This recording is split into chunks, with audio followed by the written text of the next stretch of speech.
Olá, sejam muito bem-vindos a mais um quadro de Nutri para Nutri Entrevista. E hoje, na entrevista dessa semana, nós temos o prazer de receber aqui o Dr. Amir. Muito obrigado pela sua participação aqui conosco. Para nós é um privilégio, receber um médico tão renomado que vai estar contribuindo mais um pouquinho para o nosso conhecimento dentro da área da nutrição e da nutrologia. Então aproveitem bastante essa entrevista, que ela vai ser muito rica.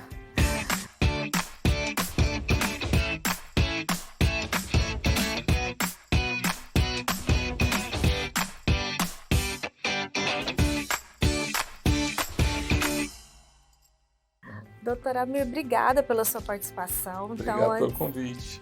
Antes da gente começar a discorrer o nosso assunto, que o tema de hoje vai ser sobre saúde, performance e emagrecimento, que é um tema que você já atua, já trabalha. Queria que você começasse se apresentando, a sua formação, Claro. Falando um pouquinho de você. Meu nome é Amir Saad, Hoje eu tenho 39 anos de idade, sou formado pela Universidade de Ribeirão Preto, a UNAERP, e fiz residência em clínica médica pelo Hospital do Servidor Estadual em São Paulo. Fiz pós-graduação em nutrologia, pós-graduação em endocrinologia e tenho o título de especialista em medicina esportiva, que a minha especialidade padrão é essa, onde eu agrego os conhecimentos da nutrologia e da endocrinologia, que eu aprendi nas pós-graduações, para a gente otimizar a saúde e permitir que o paciente que nos busque melhore também sua performance, não só para a atividade física, mas para a rotina diária. Certo. E o que leva um médico a querer estudar aí sobre nutrição, sobre alimentação e tudo mais? No meu caso, vocês perceberam, eu não sou nem um magrinho, mas também não sou, sempre fui uma criança muito acima do peso. O histórico familiar, o histórico de vida me levou para essa área, eu falo que eu conheci endocrinologista com 9 anos de idade, Assim, foi aquele gordinho parrudinho ali que a mãe tentava controlar a comida desde cedo e a gente sabe que é difícil, Sempre fui muito ligado ao esporte, porque também a criança, quando está com sobrepeso, a primeira coisa que se faz é colocar para praticar esporte, coisa que as nossas crianças hoje não fazem tanto, Estão muito ligados aos jogos eletrônicos. Então sempre fui ligado e sempre gostei de praticar o esporte. Também a sorte que eu tive que nunca foi uma coisa imposta e que me fizesse sofrer. Então esse histórico familiar, vem de uma família de obesos, parte de mãe, pessoal com sobrepeso, diabetes, me levou a esse caminho. Eu falo que o propósito de vida tem muito a ver com a sua vida em si.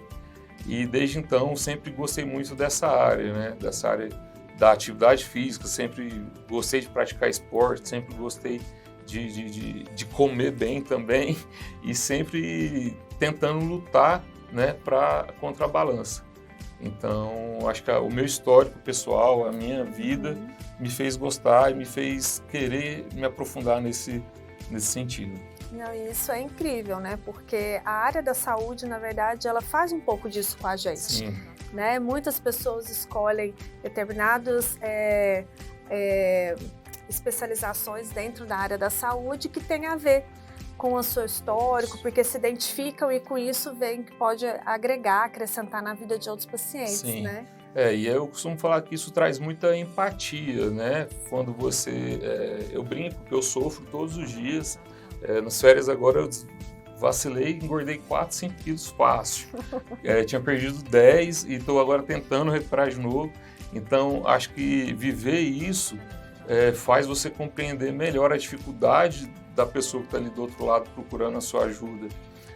Não que um oncologista, eu sempre falo isso quando eu tenho essa oportunidade, não que um oncologista precisa ter câncer para saber tratar um câncer bem tratado.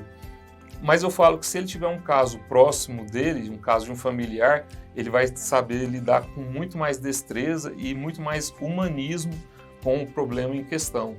Então, a empatia é automática, Às vezes o paciente fala assim, doutor, parece que você está lendo a minha mente, Tudo que eu sofro, porque eu sofro com isso também. Isso é uma coisa que faz parte da minha vida, faz parte e vai fazer parte. A questão da ansiedade, a questão de comer por ansiedade, comer por prazer, né? Então isso acaba realmente levando a gente a ser conduzido por esses caminhos aí, que não são por acaso, são caminhos onde a gente se sente bem, se sente seguro para poder ajudar outras pessoas e para também nos ajudar. Isso é verdade. Muito boa essa observação, essa colocação. Eu também caminho por esse lado aí. Bom, primeira pergunta então que eu tenho para a gente começar, né, dar esse pontapé da nossa entrevista é o seguinte: o senhor é nutrólogo, eu sou nutricionista e a gente vê que eles querem nos colocar como inimigos, né? Exatamente, tem essa... Eles, não sei quem, mas querem nos colocar como inimigos, né? E explica então, assim, na sua visão, né, como médico, nutrólogo, qual a diferença do nutrólogo com o nutricionista e como você vê, né, a profissão do nutricionista agregando na sua profissão em si? A diferença básica é que o nutrólogo é médico, né? A nutrologia é uma especialidade, né, da medicina e uma especialidade antiga. Muita gente acha que é coisa nova e não é. E então, como médico, a gente está habilitado a fazer diagnósticos de doenças ligadas a distúrbios nutricionais, doenças comportamentais que levam a distúrbios nutricionais. E basicamente a gente também, muita gente às vezes pergunta, né, o nutrólogo pode prescrever dieta? Pode. O Conselho Federal de Medicina autoriza e torna isso também uma atribuição do médico, não exclusiva do médico, né? A nutricionista, ela está ali para contribuir. Eu falo que meus pacientes que me acompanham, que são meus pacientes, meus seguidores no Instagram, sabem que eu não prescrevo dieta, porque eu acho que é um trabalho muito minucioso, onde a gente tem que ter a parceria de uma nutricionista. As meninas os meninos estudam muito para poder ter o feeling e para poder saber fazer isso com muita maestria, né?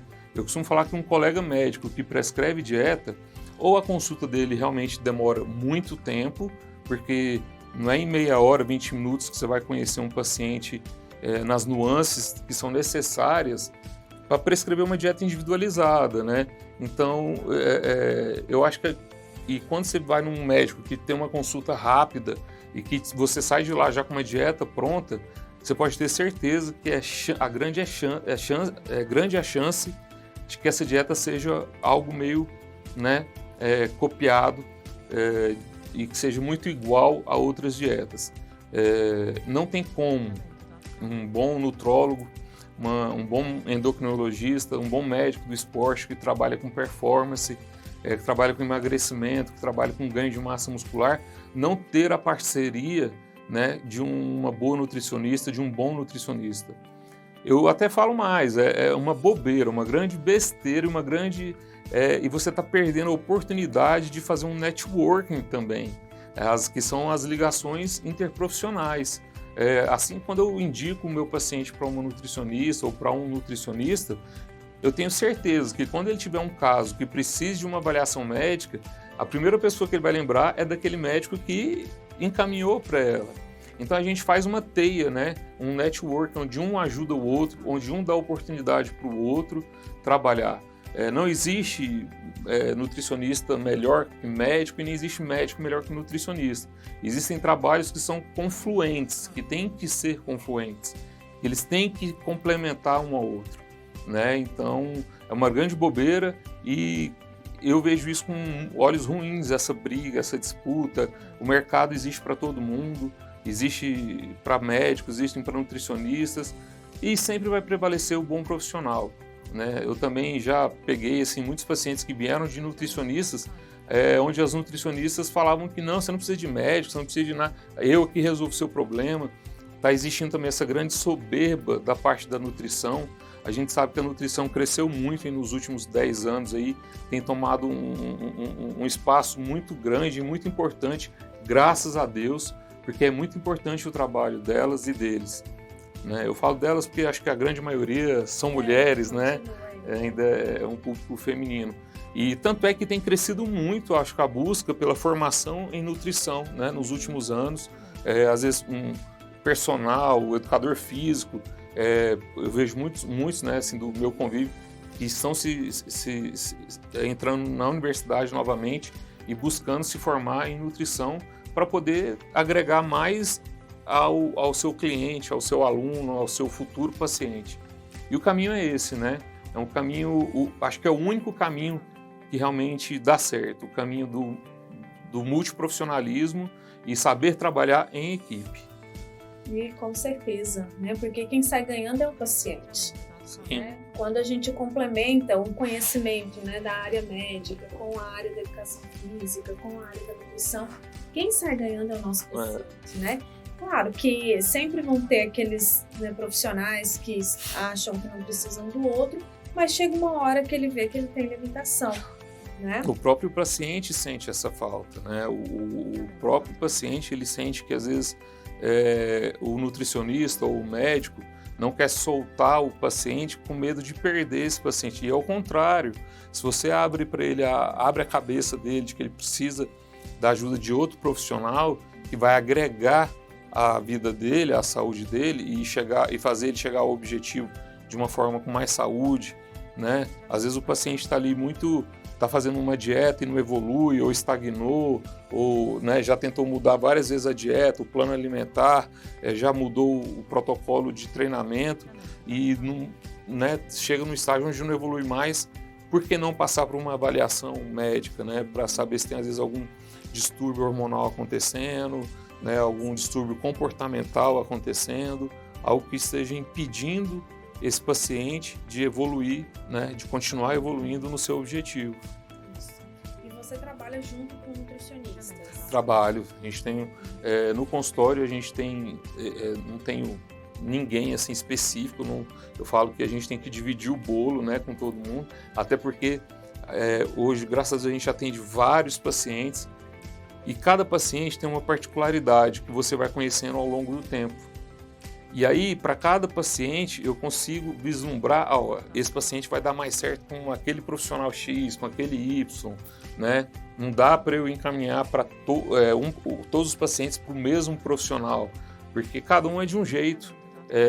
E eu acho que a gente acaba sendo mais assertivo quando a gente tem ali um contato com um pool maiores de nutricionistas, de profissionais, para poder indicar de forma mais assertiva cada cliente.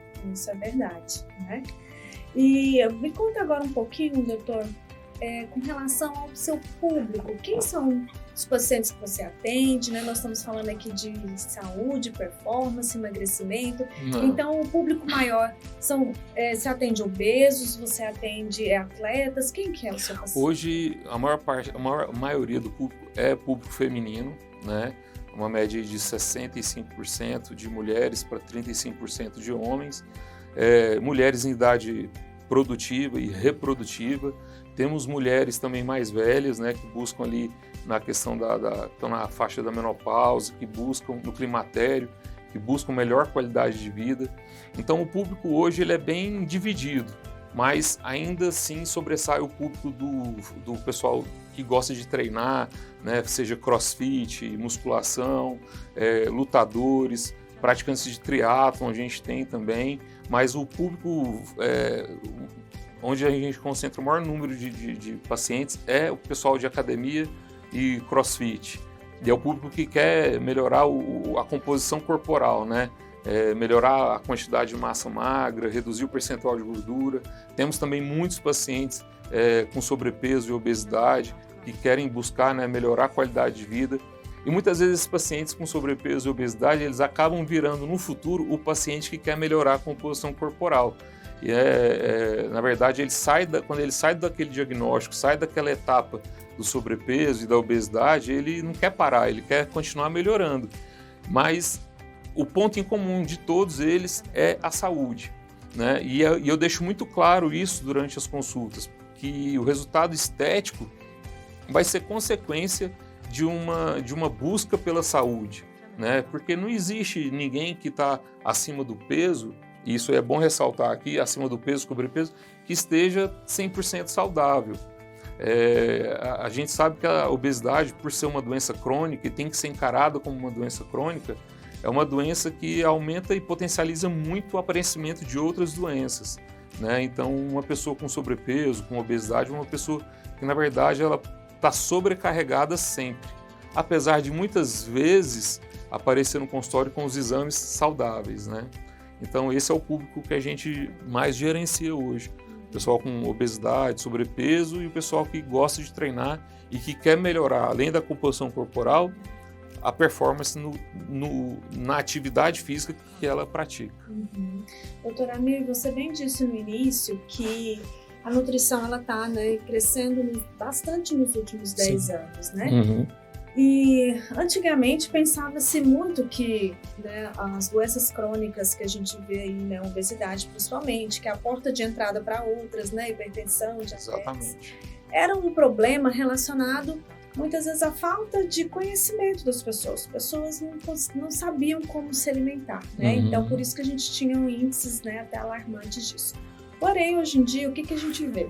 Né, com o avanço aí de redes sociais, de tecnologias, tudo, o conhecimento, ele está muito em voga, né, para todo mundo. Então, todo mundo sabe, por exemplo, o que faz um nutricionista, o que é um médico nutrólogo. Eu, na época que eu formei, as pessoas não sabiam muito bem o que é. Um endocrinologista. Né? E mesmo assim, né, igual você está relatando, tem um público muito alto ainda de obesos, né, e está crescendo. E quando a gente pega a perspectiva, né, de incidência aí pelos dados da OMS é que só vai aumentando nos próximos anos. Da sua experiência clínica e por aquilo que você atende, o que você vê que é um problema relacionado a esse excesso de peso mesmo? Na verdade, como você bem falou, hoje o problema não está na falta de informação. Na verdade, eu acho que o problema está até no excesso de informação, mas no excesso de informação desencontrada. Excesso de informação. Rede social hoje virou base de pesquisa de artigos.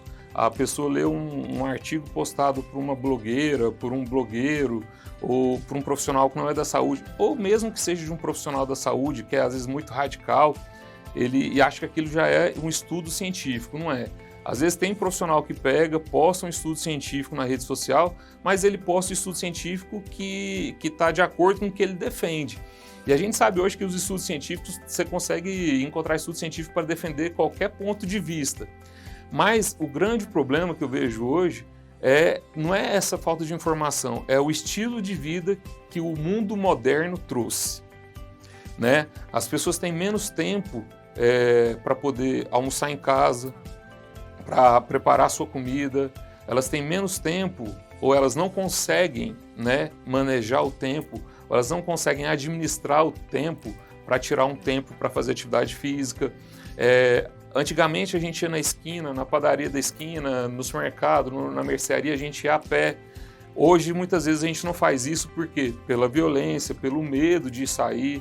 Eu lembro que antigamente eu ia na rua comprar coisas para minha mãe com 10, 11 anos de idade. Hoje, quem que quer pedir para o filho ir na rua com 10, 11 anos de idade? Né? Com medo de acontecer alguma coisa, né? Principalmente morando em grandes centros.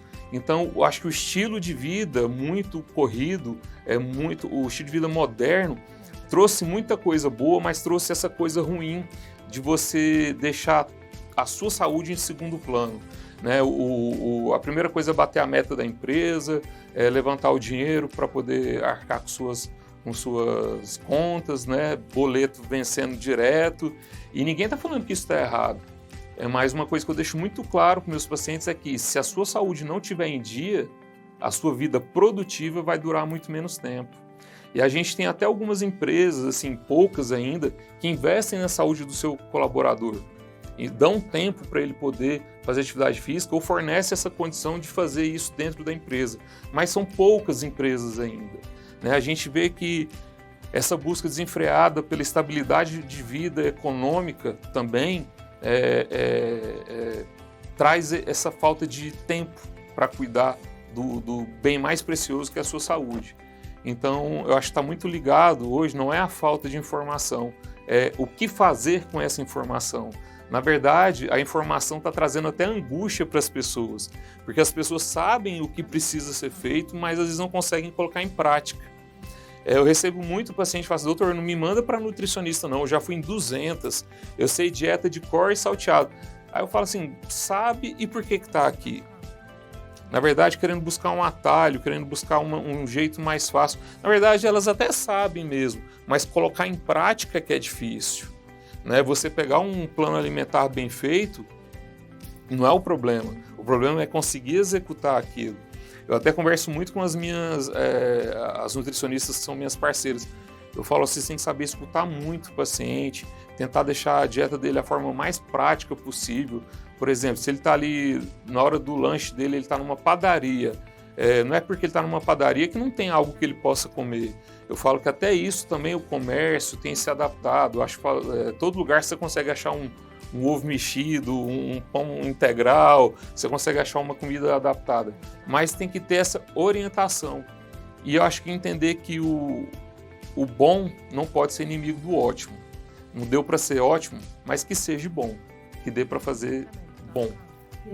E isso acaba que o nosso público cresce muito, né? Porque temos aí muitos pacientes obesos, mas é difícil você lidar com um paciente assim, né? Que já chega desanimado. Tem tudo isso também. Que passou já com muitas pessoas. E como que é, então, a sua intervenção mesmo com os conhecimentos da nutrologia, da endocrinologia na consulta? Como que é a sua consulta para atingir essa performance, emagrecimento e a saúde? O que a gente vê, né, como eu estava falando, oriundo desse estilo de vida, alucinado que a gente vive, pacientes com muita ansiedade. A gente vê onde o principal foco do problema está, às vezes, no comportamento. E no comportamento que ele é refletido no modo de se alimentar. E aí reúne cultura, né? A pessoa que tem um vínculo cultural com a comida muito grande. Quem que não é no Brasil hoje, né, descendente de de uma raça, digamos assim, né, onde a comida é muito importante. Ainda mais a gente que vive num país altamente miscigenado. Então, né, eu sou filho de árabe. O árabe dá muito valor à comida. Você chegar na casa de um árabe e não comer é uma falta de respeito, né? Então, a gente vê que tem ainda essa coisa da memória afetiva com a comida. As pessoas se frustram, elas descontam na comida, elas são promovidas, no trabalho elas vão comemorar, aniversário vai comemorar, ela começa um relacionamento, sai para jantar, ela termina um relacionamento, liga para amiga ou para o amigo para beber e jantar. Eu falo que até velório tem pão de queijo, tem um biscoitinho de queijo, né? Então, a gente é muito cercado desse padrão da oferta de comida. E você vê que a ansiedade faz a pessoa muitas vezes tomar uma atitude relacionada à comida que ela precisa ser freada. Então está muito ligado a essa coisa do ritmo de vida acelerado hoje em dia. As pessoas nessa loucura de ser bom pai, mãe, filho, Espírito Santo também. Eu falo que você tem que ser bom tudo hoje em dia. Isso traz uma certa ansiedade sim para todo mundo. E aí, tanto é que eu pergunto qual que é a hora que você mais sente fome. O paciente fala à noite. Por quê? Porque é a hora que ele desacelera. É a hora que ele lembra de relaxar, chegou em casa, vai comer, e aí pode comer. E muitas vezes ficou muitas horas sem comer. Enquanto estava envolvido com o trabalho, não lembrava de comer. Só que o corpo vai pedir para que essa energia seja reposta. E aí a reposição dessa energia vai acontecer no horário onde ele está desacelerado. Então hoje o meu foco muito é conseguir trabalhar o comportamento do paciente, né? Como que o comportamento dele está atrapalhando ele, né? Seja um paciente que está com uma compulsão alimentar, seja um paciente que é um grande comedor, um paciente que é um beliscador, né? Que toda hora está beliscando. A gente tenta muito conhecer como é que é o padrão comportamental do paciente para começar a proposta terapêutica. Entendi. E isso não dá para fazer num momento único, né? Não. Uma consulta só. A primeira consulta você vai se apresentar e ser apresentado ao paciente ou ao problema, né? Então, mais como você está perguntando no início, por isso que o trabalho também tem que ser multiprofissional. Nessa tem que entrar, às vezes, o auxílio de um terapeuta, de uma terapeuta que trabalha com a parte comportamental, cognitiva, quem sabe até de um psiquiatra também, quando você consegue diagnosticar um distúrbio que ali você, como um médico, um nutrólogo, um endocrinologista, não consegue sanar e às vezes passa da sua alçada. Você, como profissional médico, também tem que ter essa humildade de falar, eu não dou conta mais a partir daqui. né? Tudo isso tem que ser bem avaliado e bem direcionado. E olha, é um ponto muito importante que inclusive dentro da nutrição a gente vê que está crescendo, que não adianta você dar um plano alimentar, uma dieta, se a relação com esse alimento, né, esse comportamento diante dessa alimentação está todo desorganizado. Às vezes o paciente pergunta, doutor, mas e aí, você já não quer que eu vá para nutricionista no primeiro momento? Eu falo, não, ainda não. Eu falo assim, adianta você estar com um super modelo dietético na tua mão, um plano alimentar muito bem montado, mas você não está tendo condições emocionais de seguir aquilo, não adianta. Então, a primeira coisa é tentar resgatar esse paciente e tentar resolver o problema, né, que ele tem, que faz ele não conseguir seguir um padrão alimentar, já que muitas pessoas sabem o que precisa comer e o que não precisa, né? Na verdade, tem pessoas que têm o conceito da alimentação saudável, na verdade a maioria que chega no consultório já sabe o que é saudável e o que não é. O que a gente vê muito é a questão da quantidade do que se come. E aí, falando para vocês, é perfeitamente possível ganhar peso comendo coisas saudáveis, né? Se você se você estiver fazendo sempre um superávit calórico. A gente fala que para emagrecer tem que criar um déficit calórico, mas a gente tem que intervir naquilo que está impedindo a pessoa de conseguir criar esse déficit calórico. Verdade. E aí, então, no primeiro momento, você faz essa anamnese para identificar qual é o ponto a ser trabalhado desse comportamento com o paciente. Exatamente. Isso acaba que é uma parte, né, tanto emocional, comportamental e de ponto de vista fisiológico. O que você, assim, trabalha com o paciente? Solicitação de exames? A gente pede vários, faz uma busca bem ampla dos exames, até porque eu aprendi durante a residência de clínica médica, eu aprendi com o pessoal da psiquiatria, que antes de você bater o martelo em uma doença psiquiátrica, alguma alteração da psique, você tem que ter certeza que a parte orgânica está ok. E assim, eu sempre falo para o paciente, raro, e realmente no dia a dia a gente vê isso, é raro encontrar alguém com um distúrbio hormonal assim, gritante, que justifique o ganho de peso ou que justifique não estar ganhando massa muscular. A gente vê que se esbarra muito na questão comportamental mesmo, entendeu? Na questão E a pessoa, às vezes, ela não tem noção. Ela acha, às vezes, que não come muito. Ou seja, ela subestima a ingesta calórica dela. Às vezes, ela acha que ela faz muita atividade física. Ou seja, superestima o gasto energético. E quando ela realmente resolve e consegue fazer o que tem que ser feito para o objetivo dela, ela para e vê, realmente eu não estava fazendo o suficiente.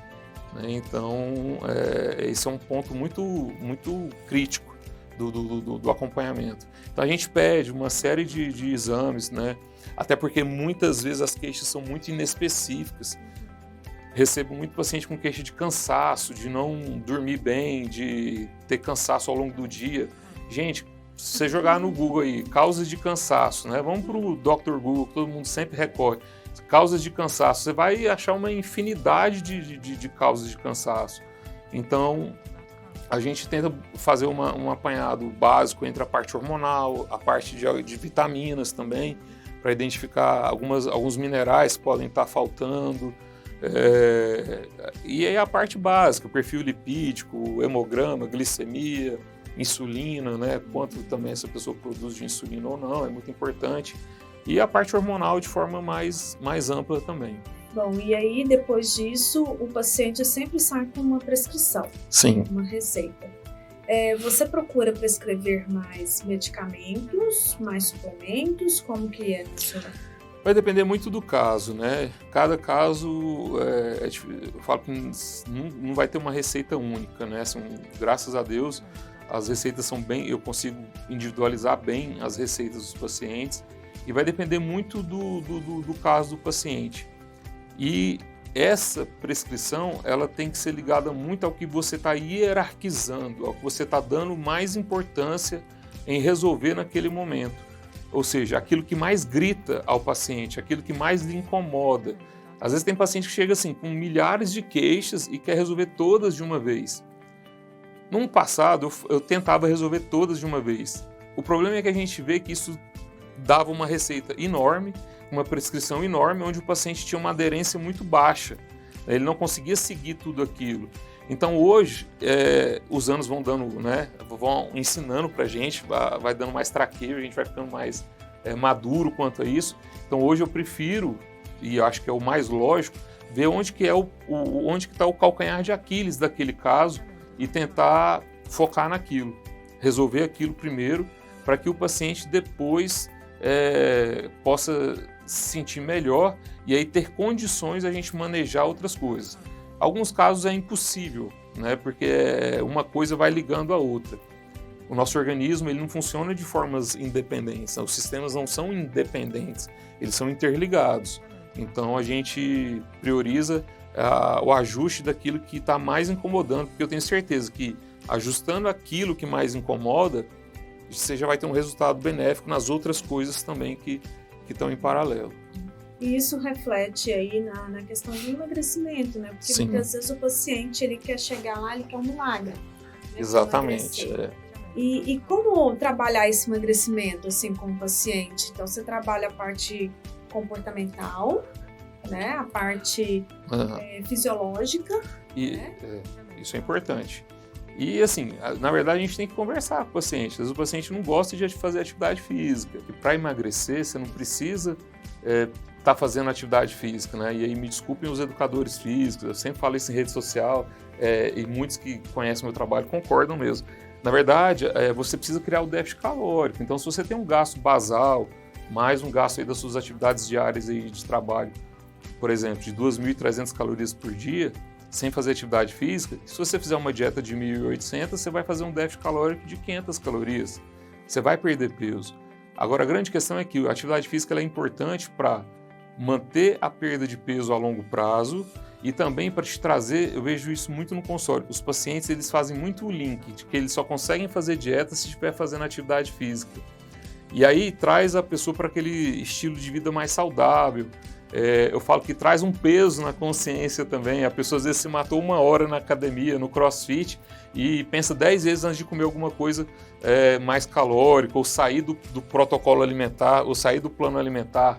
E tem pacientes que não, tem clientes, pacientes, pessoas, indivíduos, que na verdade eles treinam e fazem atividade física para poder comer. Às vezes não querem mudar tanto o corpo, né? Querem melhorar a saúde, né? Melhorar ali padrões de colesterol, de triglicerídeo, de glicose, ganhar um pouco de massa magra. Às vezes nem tem tanto muito o que mudar no corpo, mas querem usar a atividade física para aumentar esse gasto energético que justifique comer mais. E se for esse o objetivo da pessoa e ela não tiver outras comorbidades, está tudo certo.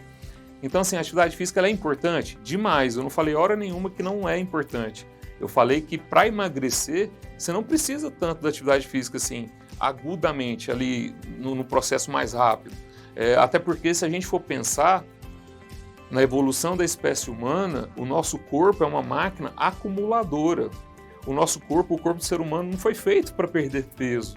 A capacidade de reter energia, acumular energia na forma de tecido adiposo, de glicogênio muscular, foi o que nos permitiu viver e chegar até o mundo moderno. Quando a gente ainda era caçador, coletor, não tinha supermercado, não tinha agricultura. Na história humana, o advento da agricultura é algo recente, né? E a partir da agricultura que a gente aprendeu técnicas de conservação de alimentos. Então, para que você pudesse comer quando precisasse. Antigamente não, muito antigamente, né? Se caçava, comia o que se caçava até dar conta de comer aquilo, levava para o seu núcleo familiar para também poder se alimentar e não se sabia que hora de novo iria comer. Mas o trabalho do ser humano naquela época era continuar procurando comida. Na verdade, é o que acontece hoje. A gente trabalha para isso, né? A gente trabalha para botar comida na mesa, para pagar as contas, para ter um lugar legal para morar, para ter como se locomover e alguns luxos da vida moderna. Então, com essa capacidade que o organismo tem de reter energia, é que a gente chegou aqui até hoje. Só que hoje a gente chegou com uma oferta de comida muito grande. Todo lugar tem comida. A cada esquina que você anda, ou tem uma lanchonete, ou tem uma panificadora, ou tem um restaurante, ou tem um barzinho, enfim, tem algo que você encontra comida de forma fácil. E aí, quando você começa a fazer atividade física intensa e não tem nada ali para equilibrar o seu apetite, ou reduzir um pouco o seu apetite, ou manejar a sua fome, o fisiologicamente normal é o quê? Que sua fome aumente para tentar repor a energia que você acabou de gastar. Você orienta no sentido assim, eu só atendo pacientes que praticam atividade física? De jeito nenhum. Não. Até porque esses pacientes que não gostam de atividade física são os pacientes que mais precisam da nossa ajuda, né? Porque pensando no envelhecimento, pensando nesse paciente ali na frente. Às vezes o paciente ele não gosta de fazer academia, mas ele gosta de fazer uma caminhada. Doutor, caminhada emagrece? Não sei se vai emagrecer tanto, mas é melhor do que não fazer nada. Sempre me perguntam, o que é melhor para emagrecer, musculação ou atividade aeróbica? O melhor é o que você consegue fazer por mais tempo, por muito tempo, com constância, com frequência, para que você consiga atingir o seu objetivo. Não adianta nada você adorar fazer esteira e ir só uma vez por semana. Não é que não adianta nada, mas não vai te ajudar a chegar tanto no objetivo se você faz uma vez por semana. Né? Eu gosto de fazer dança de salão, show, isso vai te dar prazer? Vai. Você vai todos os dias, 3, 4 vezes por semana vai fazer? Vai. Então que seja dança de salão. Agora não dá para falar, doutor, eu gosto de jogar dama, né? Dama é uma atividade, o xadrez é uma atividade, você vai gastar muita energia cerebral, mas fisicamente falando, você não vai ter um grande gasto energético, né? Então a gente tem que fazer essa pessoa parar para pensar se tem algo que ela gosta ou não. Mas não eu não posso me dar esse luxo e eu acho que é segregar de uma forma diferente os pacientes que não fazem atividade física, né? Porque como médico do esporte, né, às vezes algumas pessoas vão falar, ele só vai atender se eu Não, de jeito nenhum. Atividade... Como médico do esporte, uma das minhas atribuições também é tentar resgatar esse paciente que não faz nada para algum tipo de esporte. Talvez mostrar para ele que existe um leque de opções que ele nunca parou para pensar. Né? Esses dias mesmo uma paciente jovem, 20 e poucos anos, não gostava de nada, aí agora as academias, né, voltaram a funcionar, onde tem piscinas também voltam. Eu falei, você já pensou em fazer hidroginástica? Ela, mãe, não é coisa de velho? Aí veio um preconceito, não. Aí ela foi lá, fez uma aula experimental, adorou, gostou, ela falou que passou vergonha, porque tinha umas senhorinhas lá bem mais velhas e fazendo. E hoje ela está fazendo 3 vezes por semana e descobriu algo que ela gostava, que ela nunca imaginou que poderia ser legal. Olha só. E nesse processo, né, então, de emagrecimento, de trazer, né, o paciente à realidade da vida dele, da consciência, né, melhor dizendo, do que ele precisa fazer, de como está uma bagunça a vida dele para ele conseguir fazer, né, uma dieta e aderir mais ao tratamento, qual é o maior desafio que você consegue observar nesse processo de emagrecimento com os pacientes, doutor? O maior desafio é fazer o paciente reconhecer muitas vezes que ele tem um problema e principalmente reconhecer que a obesidade é uma doença crônica. Reconhecer que como a obesidade é uma doença crônica, ela precisa ser tratada para sempre. O tratamento não acaba quando você chega no seu peso ideal ou no peso que você julga ideal. Ali é só uma parte do tratamento. Quando eu falo que a obesidade é uma doença crônica, ela é uma doença também multifatorial, não é um fator só. E existem estigmas por trás da obesidade. Por muito tempo se achava que o obeso era uma pessoa sem força de vontade, é um vagabundo, que o gordinho é safado, ele não gosta de fazer nada, ele não faz nada que precisa ser feito, ele não tem força de vontade. Isso é um estigma que é carregado pelas pessoas que têm sobrepeso e obesidade. Como uma doença crônica, tem que também entender que muitas vezes o tratamento, e eu me arrisco a dizer, que é quase impossível tratar um obeso sem medicação. É um obeso que está com obesidade instalada por muito tempo. O que vai mudar quando esse obeso perde peso é o tipo de tratamento. Ele pode sair muito bem de um tratamento medicamentoso e evoluir para um tratamento que seja apenas a mudança do estilo de vida. Quando você pega um paciente hipertenso que está tomando medicação, ele toma medicação muitas vezes para o resto da vida. Por que o hipertenso pode tomar o remédio tem que tomar o remédio para o resto da vida e o obeso não? O hipertenso que não quer tomar remédio, ele tem outra opção, que é muitas vezes reduzir o peso, fazer atividade física, retirar o sal da alimentação, mas muitas vezes ele não quer fazer isso e ele prefere então tomar a medicação. Existem doenças crônicas que não tem essa opção, tem que ser tratamento medicamentoso, como por exemplo o hipotiroidismo. A pessoa que tem uma deficiência na tireoide, ela vai precisar fazer a reposição do hormônio tiroidiano para o resto da vida. Mas a maior dificuldade que eu vejo é o preconceito com a obesidade, né? Se você vê um magrinho comendo um absurdo num restaurante, você não fala nada. Agora, se você vê um gordinho comendo, às vezes, um pouquinho a mais, vem todo um pensamento. Quem nunca olhou para um obeso numa área de alimentação e falou, lá, é gordo porque come aquilo ali. Então, e ninguém está querendo romantizar a obesidade, mas também a gente não pode escrachar ou trazer o obeso como se ele fosse um delinquente, né? Falo isso em causa própria, né?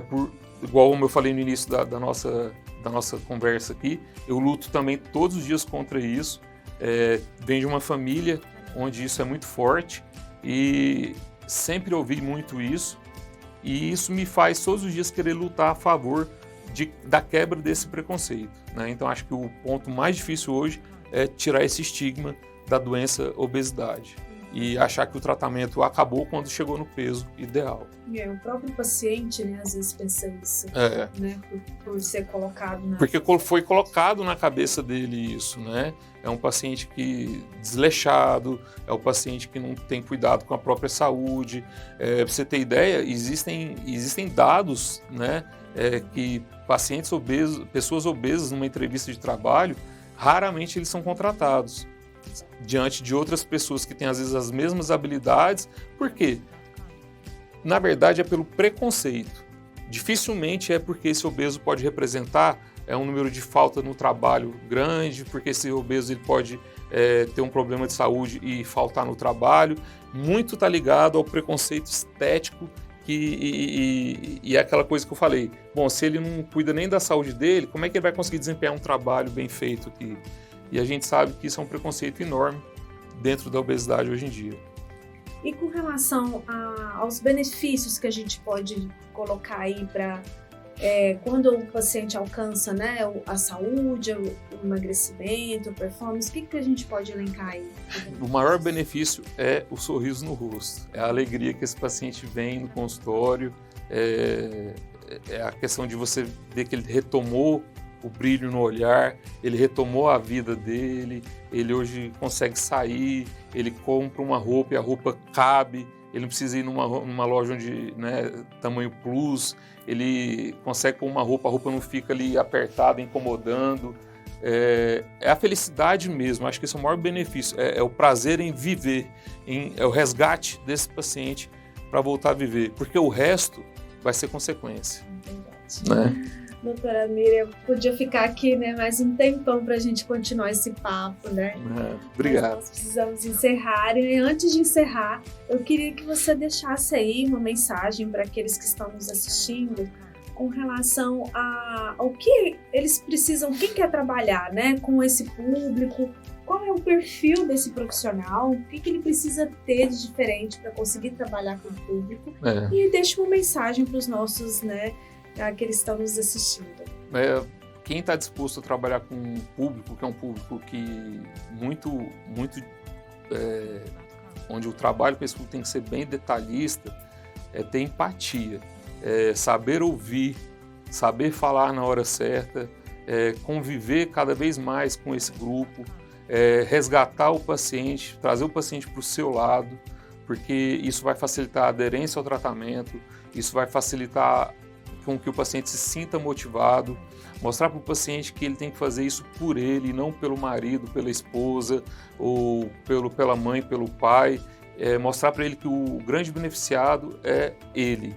Eu vejo muita gente indo para essa área hoje, muitos recém-formados, que querem muito exercer isso porque virou moda, ou porque, né, traz um status em rede social. Quem estiver pensando nisso está no caminho errado. Pensar em dinheiro também está errado, porque isso vai querer fazer com que você empurre vários tratamentos, muitas vezes desnecessários para o paciente. O dinheiro, o status, o reconhecimento vai vir de um bom tratamento do ser humano que está ali na sua frente.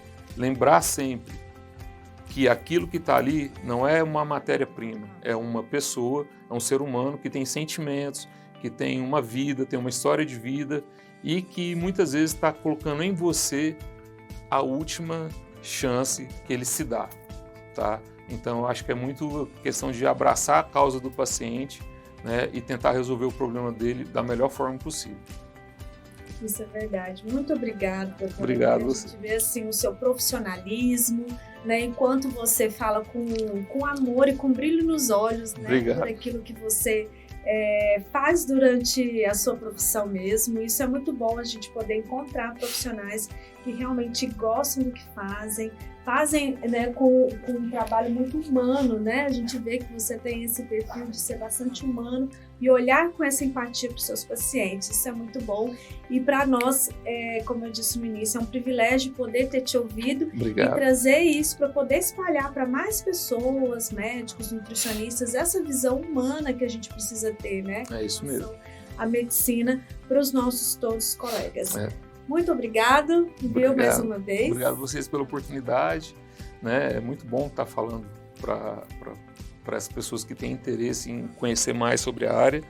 E é o que a gente fala sempre, o conhecimento técnico está nos livros. O lado humano vai estar em cada um da gente.